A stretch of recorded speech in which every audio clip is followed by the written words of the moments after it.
નમસ્કાર વિદ્યાર્થી મિત્રો, વેદ ડિજિટલ એજ્યુકેશનમાં હું પરેશ વિરડિયા આપ સર્વે મિત્રોનું હાર્દિક સ્વાગત કરું છું।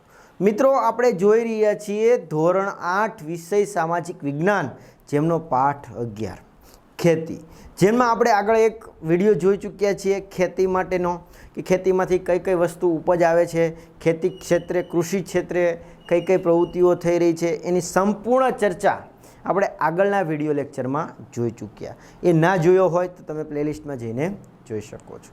હવે આપણે આગળ વધવાનું છે। ખાસ કરીને આ વિડીયોમાં આપણે જોવાનું છે જમીનના પ્રકારો, કે જમીનના પ્રકારો કેટલા છે અને કયા કયા છે, આ સિવાય એની વિશેષતા શું છે, એની ચર્ચા આપણે આ વિડીયો લેક્ચરમાં કરવાના છે। જો કે જમીનના પ્રકાર 8 છે, જેને આપણે સ્ટેપ બાય સ્ટેપ સમજવા જઈ રહ્યા છીએ। તો ચાલો મિત્રો વાત કરીએ પ્રથમ પ્રકારની જમીનના પ્રકારો।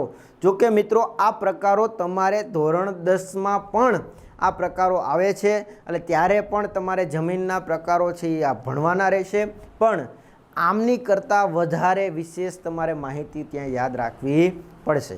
એટલે ધોરણ 10માં પણ તમારે આ જમીનના પ્રકારો આવે છે, 8 પ્રકારો જે તમને પરીક્ષામાં પૂછાતા હોય છે। તો ચાલો વાત કરીએ। સૌ પ્રથમ પ્રકાર છે કાપની જમીન। કેવી જમીન? કાપની જમીન। હવે કાપની જમીનની વાત કરીએ તો કે કાપની જમીનની રચના કઈ રીતના થાય, તો કે કાપની જમીનનું નિર્માણ નદીઓ દ્વારા નિક્ષેપિત કાપને લીધે થાય છે। એટલે કે જ્યાં કાપની જમીન છે એની રચના કઈ રીતના થાય, નિર્માણ કઈ રીતના થાય, તો કે ભાઈ નદીઓ દ્વારા નિક્ષેપિત કાપને લીધે થાય। હવે નિક્ષેપિત કાપ એટલે કેવો કાપ, તો મિત્રો આપણે આગળના પાઠોમાં પણ ચર્ચા કરી ગયા હતા, અને છતાંય આપણે અહીં ડિસ્કસ કરી લઈએ। તો કે નિક્ષેપિત કાપ એટલે એવો કાપ કે જે નદીઓ છે એ પોતાની સાથે જ્યારે વહેણ સાથે કાંકરાઓ કાપ કે જે લાવી રહી છે, અને જ્યાં સપાટ જગ્યા આવે ત્યાં તે પોતે થપ્પો કરે છે, સ્ટોર કરે છે, એને કેવો કહેવાય, તો કે નિક્ષેપિત કાપ। તો કે જે જમીનનું નિર્માણ છે એ નદીઓ દ્વારા નિક્ષેપિત કાપને લીધે થયું હોય તેને કેવી કહેવાય, તો કે કાપની જમીન કહેવાય છે। ઓકે, વ્યાખ્યા ક્લિયર? આગળ, તે ચીકણી અને ઘેરા રંગની હોય છે। જો એની વિશેષતા છે કાળી જમીનની, તમને એમ પૂછાય કઈ જમીન છે એ ચીકણી અને ઘેરા રંગની હોય છે, તો કઈ આવશે? કાપની જમીન છે એ ચીકણી અને ઘેરા રંગની હોય છે। નેક્સ્ટ જોઈએ, કાપની જમીન દેશના ઘણા મોટા વિસ્તારોમાં જોવા મળે છે। એટલે કે જે કાપની જમીન છે એ દેશના ઘણા ખરા વિસ્તારોમાં કઈ જમીન જોવા મળે છે, તો કે 8માંથી જે જમીન જોવા મળે છે એ કઈ, તો કે કાપની જમીન। ઓકે, ગુજરાતમાં લગભગ 50% કરતાં વધુ વિસ્તારમાં કાપની જમીનો જોવા મળે છે। હવે આપણે ગુજરાતમાં વાત કરીએ, ભારતની તો વાત કરી ગયા કે ભાઈ મોટાભાગની જમીનો કાપની જમીન છે, પણ ગુજરાતમાં જે છે એ 50% કરતાં વધારે જમીન છે એ કઈ છે? કાપની જમીન। એટલે કે અડધાથી વધારે જમીન કઈ છે, તો કે કાપની જમીન છે। આ જમીનની ફળદ્રુપતા જુદા જુદા સ્તરોએ ભિન્ન ભિન્ન જોવા મળે છે। એટલે કે આ જમીન છે એની ફળદ્રુપતા એટલે કે ઉત્પાદન શક્તિ એ જુદા જુદા સ્થળોએ જુદી જુદી હોય છે। એટલે કે અલગ અલગ સ્થળોએ અલગ અલગ હોય છે, ક્યાંકથી વધારે ઉત્પાદન થતું હોય, ક્યાંકથી ઓછું ઉત્પાદન થતું હોય। આવી રીતના આ જ પ્રકારની જમીન છે, ત્યાં ઉત્પાદન શક્તિ અલગ અલગ વિસ્તારમાં કેવી હોય છે? અલગ અલગ હોય છે। પરંતુ સામાન્ય રીતે આ જમીન ઘણી જ ઉપજાઉ હોય છે। પરંતુ કે ઓલ ઓવર જોવા જઈએ, કે ભાઈ ઓલ ઓવર જોવા જઈએ તો આ જમીન ઓલ ઓવર છે એ ઉત્પાદનમાં કેવી હોય છે? વધારે જ હોય છે। કેમ? તો કે કાપ જમીન હોય તેમાં ખનિજ દ્રવ્યોની સારા પ્રમાણમાં સ્ટોરેજ થયું હોય, આથી ત્યાં સારા પ્રમાણમાં શું થાય છે? પાક ઉત્પાદન થાય છે। આ જમીનમાં ડાંગર, શેરડી, શણ, કપાસ, મકાઈ, તેલીબિયા વગેરે પાકો લેવાય છે। એટલે કે આ જમીન એટલે કઈ? કાપની જમીનમાં કયા કયા પાકો લેવાય, તો કે ડાંગર, શેરડી, શણ, કપાસ, મકાઈ, તેલીબિયા વગેરે પાકો લેવાય છે। જો અહીંયા તમને આપેલું છે ડાંગરનો પાક, જો એની લણણી થાય છે એ તમને દર્શાવવાનો પ્રયત્ન કરેલો છે। ડાંગર, શેરડી, તો આ બધી વસ્તુઓ છે એ તેલીબિયા છે, એમાંથી શું મળે? ક્યાં કઈ જમીનમાં થાય છે? તો કે ભાઈ કાપની જમીનમાં આ બધી વસ્તુઓ થાય છે। તો કાપની જમીનમાં આપણે આટલી યાદ રાખવાની તો કે એનું નિર્માણ કઈ રીતના થાય, કેવી હોય છે, ક્યાં આવેલી છે, તો કે ગુજરાતમાં 50% કરતાં વધારે જમીન આ આવેલી છે. આ સિવાય તો કે એમાં ફળદ્રુપતા કેવી હોય છે, વધારે હોય છે. જો કે અલગ અલગ જગ્યાએ અલગ અલગ હોય, પણ સામાન્ય રીતે કેવી હોય છે, વધારે હોય છે. અને એમાં કયા કયા પાકો વધારે પાકે છે, તો કે ડાંગર, શેરડી, શણ, કપાસ, મકાઈ અને તેલીબિયાં. તો આ આપણે પહેલો પ્રકાર જોયો કાપની જમીન. આવી રીતના આપણે બીજી પ્રકાર જોઈએ રાતી જમીન. તો કે રાતી જમીન કોને કહેવાય એની ચર્ચા કરીએ મિત્રો. ઓકે, કે ભાઈ રાતી જમીન જેને આગ્નેય અને રૂપાંતરિત ખડકો ધરાવતા ક્ષેત્રોમાં રાતી જમીનમાં શું થાય છે, તો કે જમીન આવેલી છે. જે અગ્નિકૃત ખડકો અને રૂપાંતરિત ખડકોમાંથી જે બનેલી છે એ જમીનોને કેવી કહેવાય છે, તો કે રાતી જમીન કહેવામાં આવે છે. તો પહેલાં તો રાતી જમીનની વ્યાખ્યા ક્લિયર થઈ ગઈ. આ સિવાય આમાં તો કે લોહ તત્વ અને અન્ય સેન્દ્રિય તત્વોને લીધે આ જમીનનો રંગ કેવો દેખાય છે, તો કે રાતો દેખાય છે. એમાં લોહ તત્વની વધારે એટલે કે લોહ તત્વ એમાં વધારે રહેલું હોય છે. આ સિવાય અન્ય બીજા સેન્દ્રિય તત્વો પણ વધારે રહેલા હોય, જેથી કરીને આ જમીન છે એ કેવી દેખાય છે, તો કે લાલ કલરની અથવા રાતા રંગની દેખાય છે. આથી એને શું કહેવાય છે, રાતી જમીન કહેવાય. ઊંડાએ જતાં તે પીળા રંગમાં ફેરવાઈ જાય છે. એટલે કે જે જમીનની સપાટી છે તેનાથી તમે જો ઊંડા ઉતરતા જાઓ, ઊંડા જતા જાઓ તો શું થાય છે, તો કે ભાઈ આ જમીનનો રંગ કેવો થઈ જાય છે, તો કે પીળો રંગ થઈ જાય છે. લાલમાંથી કેવો થવા લાગે છે, ધીમે ધીમે ઊંડા જતા જાઓ એટલે ઊંડા ઉતરતા જાઓ એમ પીળો થતો જાય છે. ઓકે, આ જમીનની પ્રમાણમાં છિદ્રાળુ અને ઉપજાઉ હોય છે. એટલે કે પ્રમાણમાં કેવી હોય છે, એક તો છિદ્રોવાળી હોય અને ઉપજાઉ એટલે વસ્તુ એટલે પાક છે એમાંથી સારા પ્રમાણમાં ઉત્પાદન થાય છે એવું કહી શકાય. આ સિવાય આ પ્રકારની જમીનમાં કયા કયા પાક થાય, તો કે બાજરી, કપાસ, ઘઉં, જુવાર, અળસી, બટાકા, મગફળી. ખાસ મહત્ત્વની મિત્રો ખાસ યાદ રાખજો, મગફળી સારા પ્રમાણમાં થાય છે તો આવા પાક લેવામાં આવે છે. કઈ જમીનમાં, તો કે રાતી જમીનમાં. ફરીથી એક વખત, આ પ્રકારની જમીનમાં કયા કયા, તો કે બાજરી, કપાસ, ઘઉં, જુવાર, અળસી, મગફળી અને બટાટાના પાક લેવામાં આવે છે. શેમાં, રાતી જમીનમાં. ફરીથી એક વખત, રાતી જમીનમાં કયા કયા પર્વત, તો કે આગ્નેય અને રૂપાંતરિત પર્વતમાંથી નિર્માણ થાય છે અને એમાં લોહ તત્વનું પ્રમાણ વધારે હોય છે. આથી કેવો દેખાય છે, રાતા રંગની દેખાય છે. જેમ ઊંડાઈ જતાં એ શું થતી જાય છે, પીળાશ કરતી રંગની થતી જાય છે. અને આમાં કયા કયા પાક વધારે લેવાય, તો કે બાજરી, કપાસ, ઘઉં, જુવાર, અળસી અને મગફળી. તમે અળસી જોઈ જ છે, છતાં અહીંયા તમને ફોટો આપ્યો જ છે. આ શેનો ફોટો છે, તો કે અળસીનો ફોટો છે. તો કે આ અળસીનો પાક પણ રાતી જમીનમાં લેવાય છે. અને અહીં તમને મગફળીનો પણ ફોટો આપેલો છે. હા, જો કે અહીંયા આપ્યું છે અળસીનો, તો અહીંથી પાક સારા પ્રમાણમાં લેવાય છે. કઈ જમીનમાં, તો કે રાતી જમીનમાં. ત્રીજો પ્રકાર છે કાળી જમીન. હા, તો આ પ્રકારની જમીન કેવી હોય છે, એક તો ચીકણી અને કશવાળી હોય છે. તો આ પ્રકારની જમીન છે એ ચીકણી, એક તો ચીકાશવાળી હોય અને કશવાળી હોય એટલે કેવી, તો કે વધારે ઉત્પાદન કરી શકે, વધારે સંગ્રહ શક્તિ ધરાવતી છે આ જમીન છે. આ જમીનમાં ભેજ સંગ્રહ શક્તિ છે એ ઘણી વધારે, જો મેં તમને કીધું ને વધારે સંગ્રહ શક્તિ કરી શકે એવી છે. એટલે કે આ જમીન છે એમાં ભેજ સંગ્રહ કરવા, સાચવી રાખવાની શક્તિ કેવી છે, તો કે વધારે છે. કઈ જમીનમાં, કાળી જમીનમાં. જ્યારે ભેજ સુકાઈ જાય ત્યારે તેમાં ફાટા અને તિરાડો પડી જાય છે. એટલે કે આ જે કાળી જમીન છે એમાં જ્યારે ભેજ સુકાઈ જાય ત્યારે એમાં શું થાય છે, ફાટા તિરાડો પડવા લાગે છે. ઓકે, આ જમીન કપાસના પાક માટે વધુ અનુકૂળ છે. એટલે કે કાળી જમીનમાં વધારે મુખ્યત્વે કયો પાક વધારે લેવામાં આવે છે, તો કે કપાસનો પાક છે એ વધારે લેવામાં આવે છે. અને કપાસના પાક માટે આ જમીન છે એ ખૂબ જ મહત્ત્વની જમીન ગણવામાં આવે છે. તેથી તો તે કપાસની કાળી જમીન તરીકે જાણીતી બની છે. એટલે કે એટલા માટે જ આ જમીનને કયા નામે ઓળખવામાં આવે, તો કે કપાસની કાળી જમીન તરીકે જ ઓળખવામાં આવે છે. તમને સવાલ એવો પૂછાશે, કપાસની કાળી જમીન તરીકે કઈ જમીન ઓળખાય છે, તો ભાઈ કાળી જમીન જ ઓળખાય છે. એમાં કાંઈ વિચારવાનું નથી. પણ આવો જ્યારે પરીક્ષામાં પેપરમાં આપણો સવાલ હોય ત્યારે આપણે વધારે કન્ફ્યુઝન થતું હોય ત્યારે આવી નાની નાની બાબતો આપણે ધ્યાનમાં રાખવી પડે ને ભાઈ. તો ધ્યાન રાખવી. ઓકે, તો આપણે આગળ વધીએ. તો કે આ જમીનને બીજા કયા નામે ઓળખવામાં આવે? Most IMP.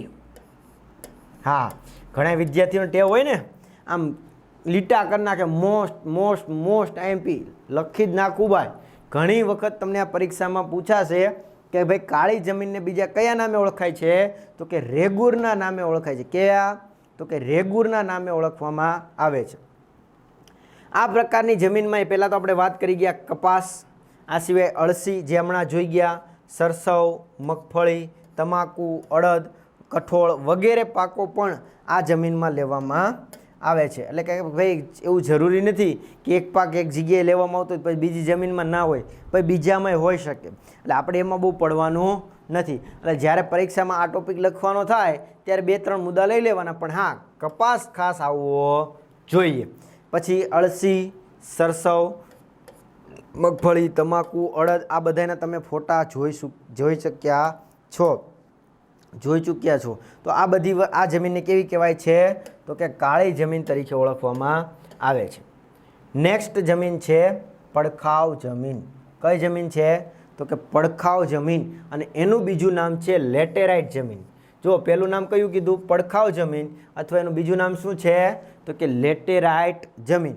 ખાસ યાદ રાખજો, આ બધાય પ્રકારો તમને 4 ગુણના સવાલમાં પૂછાય છે. 8માંથી કોઈ પણ 6 પ્રકારો જમીનના લખો, તો આપણે 6 લખવા પડે, કોઈ પણ 6. તો ધ્યાન રાખજો વ્યવસ્થિત. આ વિડીયો છે એવું લાગે તો 2 વખત વ્યવસ્થિત જોઈ લેવો, જેથી કરીને તમને સરળતાથી ખ્યાલ આવી જાય. ઓકે, તો જોઈએ પડખાવ જમીન કે લેટેરાઇટ જમીન કહેવાય કોને? તો કે વધુ વરસાદને કારણે તીવ્ર ધોવાણ થયેલા ક્ષેત્રોમાં પડખાવ જમીન તૈયાર થાય છે. એટલે કે વધારે જ્યાં વરસાદ પડે છે અને એને લીધે તીવ્ર ધોવાણ થઈ જાય છે, અને આ ધોવાણને લીધે શું થાય છે? તો કે પડખાવ જમીનની રચના થાય છે. વધુ વરસાદને કારણે જમીનમાં ઉપરના સ્તરમાંથી પોષક તત્વો ધોવાઈને નીચેના સ્તરમાં ઉતરે છે, અને તેનો લાલ રંગ એટલે કે લો ઓક્સાઇડને કારણે હોય છે. એટલે કે શું કહે છે પડખાવ જમીનમાં? તો કે ભાઈ પડખાવ જમીનમાં વધારે વરસાદ આવવાથી જે ઉપરના જે પોષક તત્વો છે એ પાણી સાથે વહી જાય છે, અને નીચી જમીનમાં શું થાય છે? તો કે ઉતરી આવે છે, અને આને લીધે છે ભાઈ એનું શું થાય છે? તો કે ભાઈ એના જે પોષક તત્વો હોય એમાં ધોવાણ થાય છે, અથવા એમાં ઉણપ આવે છે. અને આ પડખાવ જમીન કે લેટેરાઇટ જમીન છે એનો લાલ રંગ શા માટે હોય છે? તો કે લો ઓક્સાઇડને કારણે. શેને કારણે?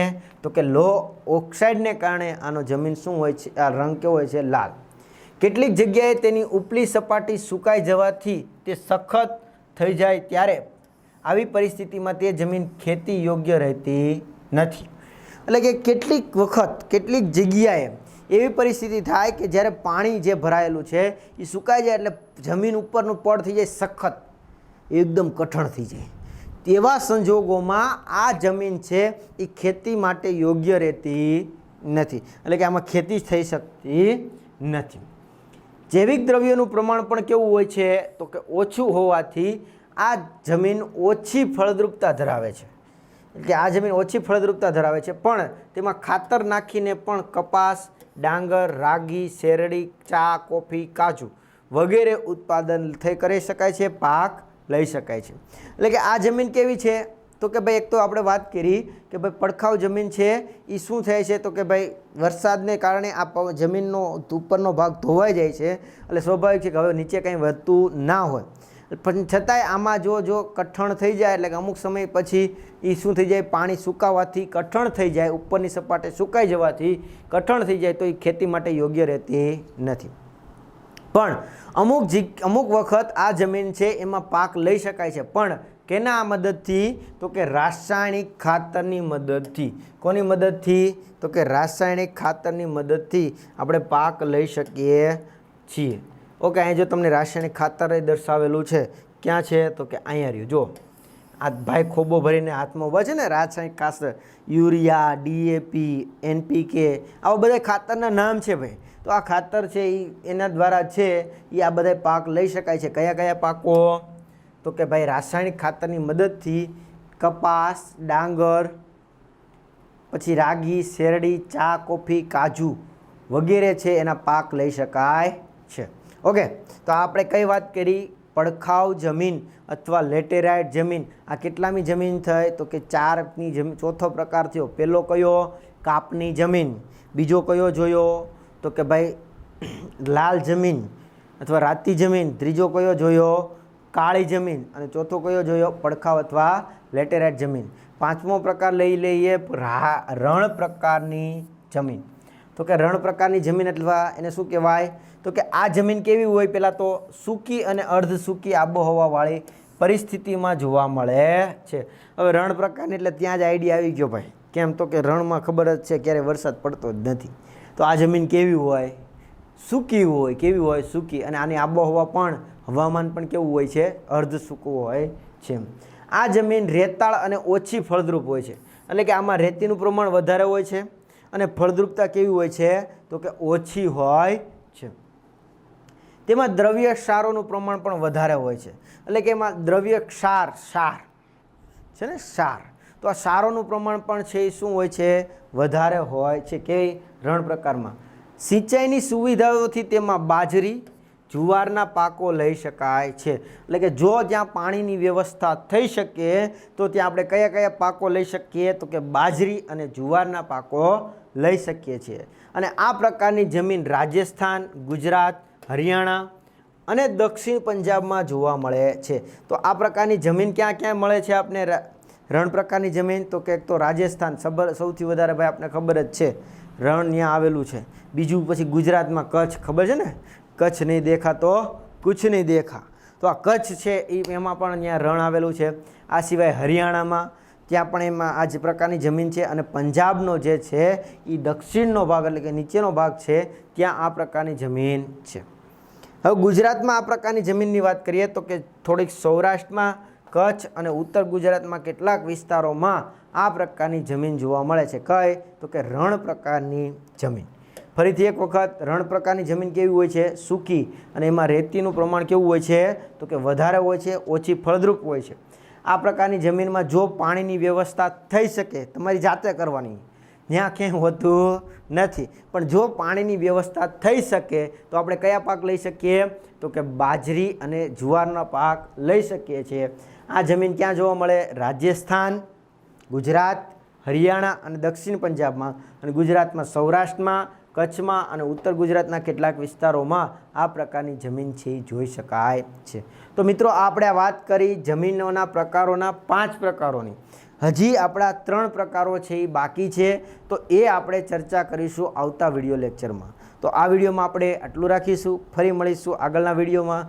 ત્યાં સુધી રજા લઈએ. Thank you. જય હિન્દ, જય ભારત. અસ્તુ.